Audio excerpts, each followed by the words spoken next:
sejahtera bagi kita semua. Perkenalkan, nama saya Christine Rejeki Simanjuntak. Saya merupakan angkatan ke-7 peserta Latsar BPSDM Bukit Tinggi dari pemerintah Kota Sibolga. Saya bertugas di UPTD Puskesmas Ek Hadir sebagai seorang perawat gigi. Sekarang saya akan meresum mata pelatihan Latsar Komitmen Mutu yang diampu oleh Ibu Weni Novrianti SEMSU.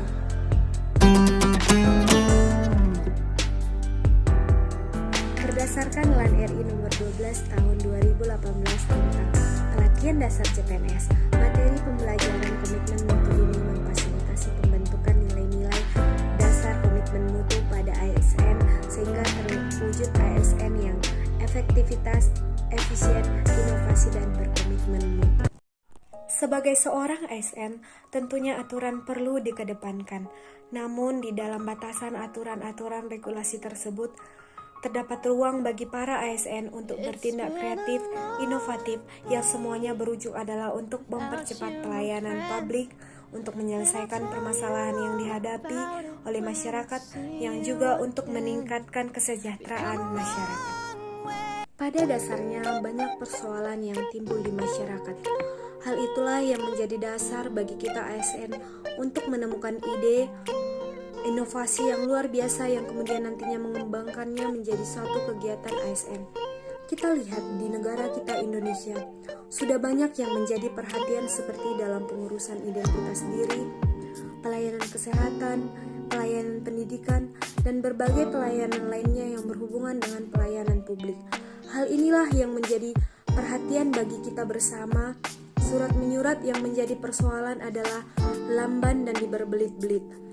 Hal demikian membuat masyarakat pada umumnya malas berurusan dengan kita. Untuk menghilangkan stigma negatif seperti yang saya jelaskan barusan, kita sebagai ASN harus mampu mengetahui persoalan yang terjadi di masyarakat, sekaligus mampu menyelesaikan persoalan melalui nilai-nilai komitmen mutu. Setelah kita belajar memahami tentang masalah-masalah yang terjadi di masyarakat, kita akan segera mempelajari tentang nilai-nilai yang terkandung dalam komitmen mutu. Nilai-nilai komitmen mutu. Yang pertama adalah efektivitas. Efektivitas adalah tingkat kecapaian target yang telah direncanakan, baik menyangkut jumlah atau berkaitan dengan proses. Atau efektivitas adalah sejauh mana organisasi dapat mencapai tujuan yang telah ditetapkan.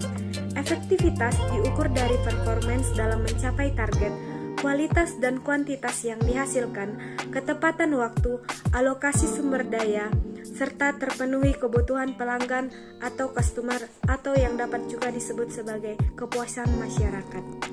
Berikut ini adalah contoh efektivitas di berbagai kantor dalam kehidupan sehari-hari. Yang kedua adalah efisiensi. Efisiensi adalah tingkat ketepatan realisasi penggunaan sumber daya dan bagaimana pekerjaan dilaksanakan sehingga tidak terjadi pemborosan sumber daya, penyalahgunaan alokasi, penyimpangan prosedur, dan mekanisme luar alur atau berkaitan dengan penggunaan sumber daya. Efisiensi diukur dari penghematan biaya, waktu, tenaga, dan pikiran. Berikut adalah contoh efisiensi dalam dunia pekerjaan. Seorang ilmuwan yang bernama Peter F. Drucker mengemukakan tentang perbedaan efektif dan efisien. Efektif adalah mengerjakan sesuatu dengan benar atau doing the right thing, sedangkan efisien adalah mengerjakan sesuatu yang benar atau doing things right. Yang ketiga adalah kreativitas. Kreativitas adalah proses penciptaan dengan kekuatan pikiran untuk menyusun sesuatu hal yang baru seperti ide, gagasan, pemikiran, karya seni, dan lain-lain. Bentuk kreativitas adalah ide, produk, dan gagasan. Berikut ini adalah contoh kreativitas dalam dunia pekerjaan. Yang keempat adalah inovasi. Inovasi adalah perubahan yang diciptakan untuk mencapai keadaan yang lebih baik di masa yang akan datang. atau bermanfaat untuk menyempurnakan ataupun meningkatkan fungsi dari pemanfaatan suatu produk atau sumber daya.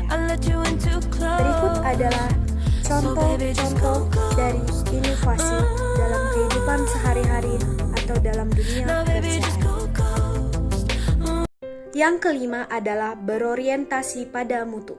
Setiap kegiatan atau program yang dilakukan diarahkan untuk pencapaian standar mutu.